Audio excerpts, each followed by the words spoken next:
बीडमध्ये पूरग्रस्त भागात अजित पवारांकडून पाहणी दौऱ्याला सुरुवात। बीडच्या पिंपळघाट परिसरात पूरग्रस्त भागात अजित पवारांकडून पाहणी।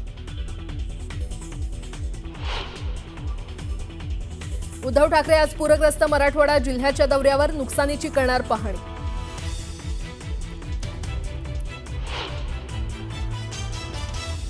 सकाळी 6ला सुरू केलं बाळावी करमळ्याला, म्हणजे जे काम करतं ना त्याची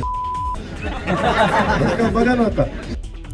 पाहणी करताना अजितदादा पूरग्रस्तांवर संतापले। कर्जमाफीच्या मुद्द्यावरून तरुणांनी विचारलेल्या प्रश्नावर अजित पवारांचा त्रागा।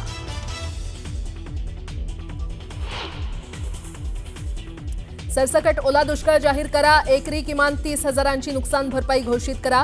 केंद्रानं बिहारप्रमाणे महाराष्ट्राला मदत द्यावी, राज ठाकरे यांचं मुख्यमंत्र्यांना पत्र।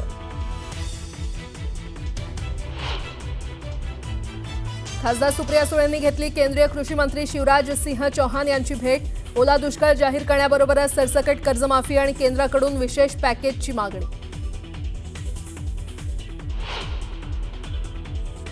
भाजपसह शिवसेनेचे मंत्री आमदार आणि पूरग्रस्तांना मदत करणार। 1 महिन्याचं वेतन पूरग्रस्तांच्या मदतीसाठी देणार। तर राष्ट्रवादीचेही सर्व मंत्री खासदार आमदार सीएम सहायता निधीला देणार। दहशतवादी मोहम्मद कटारियाला अटक, काश्मीर पोलिसांनी कुलगाममधून केली अटक। लडाखमधील हिंसाचाराला सोनम वांगचूक जबाबदार, केंद्र सरकारनं केला आरोप। नेपाळमधील जेनझी आंदोलनाप्रमाणे हिंसाचार घडवण्याचा कट।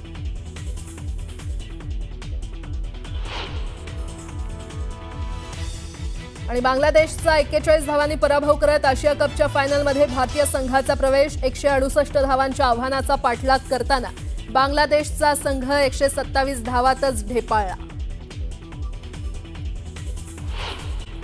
बातमीपत्रामध्ये आता पाहणार आहोत सकाळच्या महत्त्वाच्या 100 बातम्या अतिशय वेगवान स्वरूपात। सुरुवात करूयात। सोलापुरातील सीना नदीच्या पुराचा हाहाकार पाहायला मिळाला। पुरामुळे मोहोळ उत्तर सोलापूर तालुक्यातील हजारो हेक्टर शेती पाण्याखाली गेली आहे, तर सोलापूर पुणे हायवे बंद झालाय। मराठवाड्याच्या वेगवेगळ्या भागात झालेल्या अतिवृष्टीनं मोठं नुकसान केलंय। बीड जिल्ह्यातील 86 पैकी 57 महसूल मंडळात अतिवृष्टीची नोंद झाली आहे। अतिवृष्टीमुळे बीड जिल्ह्यातून वाहणाऱ्या सिंदफणा नदीच्या पुरामुळे पिकं उद्ध्वस्त झाली। लातूरच्या निलंगा तालुक्यातील औराद शहाजानी इथे मांजरा आणि तेरणा नदीच्या संगमावर पूरस्थिती निर्माण झाली आहे आणि या पुरानं अनेक गावांना वेढा दिलाय। दरम्यान पूरस्थितीची भयावह दृश्य न्यूज 18 लोकमतवर पाहायला मिळतात। हिंगोलीच्या वसमत तालुक्यात मुसळधार पावसामुळे कापूस पिकांचं मोठं नुकसान झालंय। कापसाची बोंड मुसळधार पावसामुळे सडली आहे। अतिवृष्टीमुळे वेचणीला आलेलं पांढरं सोनं पूर्णपणे काळवंडलेलं आहे आणि होत्याचं नव्हतं झालं। आता जगायचं कसं, असा सवाल शेतकरी करतोय। सीना कोळेगाव धरणातून पाणी सोडल्यानंतर करमाळ्याच्या आवाटी गावातील शेतात पाणी शिरलं आणि यामुळे शेतातील ऊस जमीनदोस्त झालाय। त्यामुळे शेतकरी हवालदिल झाले असून शेतकऱ्यांच्या डोळ्यात अश्रू पाहायला मिळतात। नांदेडमध्ये गोदावरी नदीला पूर आलाय। पुराचं पाणी नदीकाठच्या शेतात साचलंय आणि त्यामुळे 7 लाख हेक्टरवरील पिकांचं नुकसान झालंय। त्यामुळे ओला दुष्काळ जाहीर करून शेतकऱ्यांना हेक्टरी 50,000 मदत देण्याची मागणी शेतकऱ्यांनी केली आहे। नांदेडमध्ये गोदावरी नदीला पूर आल्यानं नदीकाठच्या काही भागात पाणी शिरलं। नदी समीराबाग परिसरातील घरात 3 जण अडकले होते। दरम्यान महापालिकेच्या अग्निशमन विभागानं अडकलेल्या 3घांची सुखरूप सुटका केली।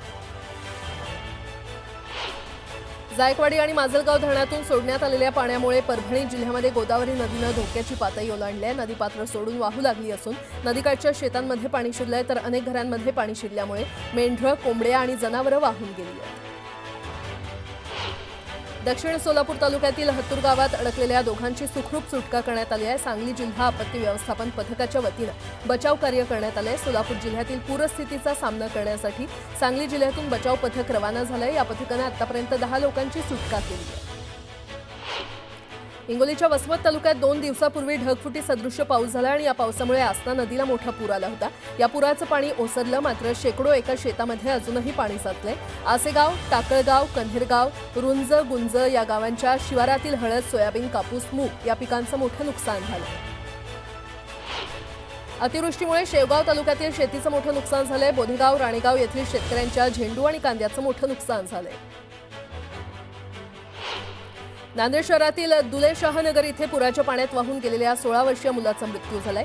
शेख मिनाज असं मृत मुलाचं नाव असून गोदावरी नदीला आलेल्या पुरामुळे दुले शहानगर इथल्या ओढ्याला पाणी आलं आणि या ओढ्यातून हा मुलगा वाहून गेला. नांदेडमध्ये गोदावरी नदीला पूर आलाय. पुराचं पाणी शेतात शिरल्यानं पिकांचं मोठं नुकसान झालंय. दरम्यान पुराच्या पाण्यानं एकानं आत्महत्येचा प्रयत्न केला. तातडीनं मदत देण्याची मागणी करण्यात आली आहे. जळगावच्या भुसावळ तालुक्यात अतिवृष्टीनं मोठं नुकसान झालंय. वादळी वाऱ्यासह झालेल्या अतिवृष्टीमुळे कापूस, मका, सोयाबीन पिकाचं मोठं नुकसान झालंय. यामुळे शेतकरी आर्थिक संकटात सापडलाय. तातडीनं मदत देण्याची मागणी शेतकऱ्यांनी केली आहे. छत्रपती संभाजीनगरच्या वैजापूर तालुक्यात ढगफुटी सदृश्य पाऊस झाला. या शेती पिकाचं मोठं नुकसान झालंय आणि त्यामुळे शेतकरी आर्थिक संकटात सापडलेला आहे. तातडीनं आर्थिक मदत देण्याची मागणी शेतकऱ्यांनी केली आहे. मुख्यमंत्री देवेंद्र फडणवीसांनी पूरग्रस्त भागाची पाहणी केली. नुकसानग्रस्त शेतकऱ्यांना सरसकट मदत करणार असल्याचं मुख्यमंत्र्यांनी म्हटलंय. धाराशिवच्या करंजा गावातील नुकसानग्रस्त भागाची एकनाथ शिंदेंनी पाहणी केलेली आहे. यावेळी पालकमंत्री सरनाईक आणि आरोग्यमंत्री आबिटकरांचीही उपस्थिती होती. दरम्यान नुकसानग्रस्तांना मदतीचं आश्वासन देण्यात आलं. धाराशिवमध्ये एकनाथ शिंदेंकडून पूरग्रस्तांना देण्यात येणाऱ्या या मदतीच्या साहित्यावर शिंदे आणि सरनाईक यांचे फोटो छापल्यानं विरोधक आक्रमक झालेले आहेत. मदत साहित्यावर फोटो कशाला हवेत असं म्हणत विरोधकांनी टोला लगावला. बुलढाणा जिल्ह्याचे दोन्ही पालकमंत्री हरवल्याची पोलीस ठाण्यामध्ये तक्रार देण्यात आली आहे. पावसामुळे शेतकरी पुरता खचून गेलाय. मात्र पालकमंत्री मकरंद पाटील आणि सहपालकमंत्री संजय सावकार यांनी नुकसानग्रस्त भागातील शेतकऱ्यांकडे दुर्लक्ष केलं आणि त्यामुळे आक्रमक शेतकऱ्यांनी पालकमंत्री हरवल्याची तक्रार दिली आहे. मंत्री राधाकृष्ण विखे पाटील यांनी बीडच्या आष्टी तालुक्यातील खडकत भागात पूरग्रस्त भागाची पाहणी केली. यावेळी आमदार सुरेश धस देखील उपस्थित होते. यावेळी अधिकाऱ्यांशी संवाद साधत तातडीनं उपाययोजना करण्याच्या सूचना देण्यात आल्या. करमाळा तालुक्यामध्ये सीना नदीच्या पुरानं नुकसान झालेल्या भागात मंत्री संजय शिरसाट यांनी पाहणी केली. सरफडोह, कोर्टी आणि बिटर गावात पाहणी करत त्यांनी शेतकऱ्यांशी संवाद साधला. लातूर जिल्ह्याच्या औसा तालुक्यातील उजनी इथे अतिवृष्टीमुळे झालेल्या नुकसानीची पाहणी करण्यासाठी मुख्यमंत्री देवेंद्र फडणवीस आले होते आणि यावेळी शिवसेना उबाठा पक्षाचे खासदार ओमराजे निंबाळकर आणि आमदार कैलास पाटील उपस्थित होते. दरम्यान पंजाब सरकारनं ज्या पद्धतीनं शेतकऱ्यांना हेक्टरी 50,000 रुपये मदत केली तर महाराष्ट्र सरकार का करू शकत नाही असा सवाल खासदार ओमराजे निंबाळकर यांनी केला. बीडमध्ये मंत्री पंकजा मुंडे यांनी पूरग्रस्त भागाची पाहणी केली. यावेळी त्यांनी शेतकऱ्यांच्या खरी खाटेवर बसून जेवण केलं. अतिवृष्टीमुळे नुकसान झालेल्या शेतकऱ्यांना तात्काळ मदत करा आणि जर मदत देण्यास दिरंगाई केल्यास महाराष्ट्र जाम करू असा इशारा जरांगे यांनी दिलेला आहे. जरांगेंनी अतिवृष्टीमुळे मोठ्या प्रमाणात नुकसान झालेल्या भागांना भेट देऊन शेतकऱ्यांची व्यथा ऐकून घेतली. चंद्रपूरमध्ये मंत्री अशोक उईके यांनी अतिवृष्टीनं नुकसान झालेल्या भागाची पाहणी केली आहे. चिमुरल तालुक्यात 80% सोयाबीन पीक खराब झालंय. दरम्यान शेतकऱ्यांना जास्तीत जास्त मदत देणार असल्याचं उईके यांनी म्हटलंय. आपल्या प्रत्येक भाषणात वादग्रस्त विधान करणारे शिवप्रतिष्ठानचे प्रमुख संभाजी भिडे यांनी सांगली येथील कार्यक्रमात पुन्हा एकदा विधान करून नवीन वाद ओढावून घेतलेला आहे. दांडिया खेळणं म्हणजे हांडगेपणा आहे असं मत संभाजी भिडे यांनी मांडलंय. तसंच भारत निर्लज्ज लोकांचा देश असल्याचं देखील त्यांनी म्हटलं. तिसऱ्या माळेला पंढरपूरच्या रुक्मिणी मातेस तुळजाभवानीच्या रूपात सजवण्यात आलंय. पारंपरिक ठेवणीतील मौल्यवान हिरेजडित दागिन्यांनी रुक्मिणी मातेचं रूपडं सजलंय. जळगावमध्ये सोन्याच्या दरात वाढ झालेली आहे. 10 ग्रॅम सोन्याची किंमत 1,17,700 रुपयांवर पोहोचली आहे. आंतरराष्ट्रीय बाजारात गुंतवणूक वाढल्यानं दर वाढलेले आहेत.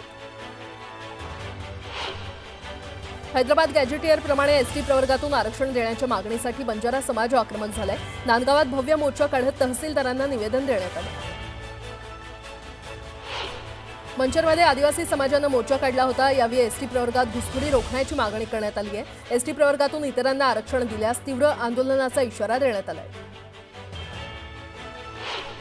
जालन्यामध्ये धनगर समाजानं मोर्चा काढला. एसटी प्रवर्गातून आरक्षण देण्याची मागणी करण्यात आलेली आहे. दरम्यान आंदोलकांनी जोरदार घोषणाबाजी केली आहे. एसटी प्रवर्गातून आरक्षण न दिल्यास तीव्र आंदोलनाचा इशारा देण्यात आला. रत्नागिरीच्या साखरप्यात महाविकास आघाडीनं रास्ता रोको केला. रस्ता दुरुस्त करण्याची मागणी यावेळी करण्यात आली. गडचिरोली जिल्ह्यामध्ये 6 माओवाद्यांनी आत्मसमर्पण केलंय. पोलीस महासंचालक रश्मी शुक्लांच्या समक्ष आत्मसमर्पण करण्यात आलं. जहाल माओवाद्यांच्या आत्मसमर्पणानं संघटनेला हादरा बसला. छत्रपती संभाजीनगरमध्ये तोतया जवानानं कर्णपुरा मंदिरात प्रवेश करण्याचा प्रयत्न केला. रांग सोडून जात पूजा करण्याची मागणी त्यानं केली. पोलिसांना संशय येताच त्याला ताब्यात घेण्यात आलं.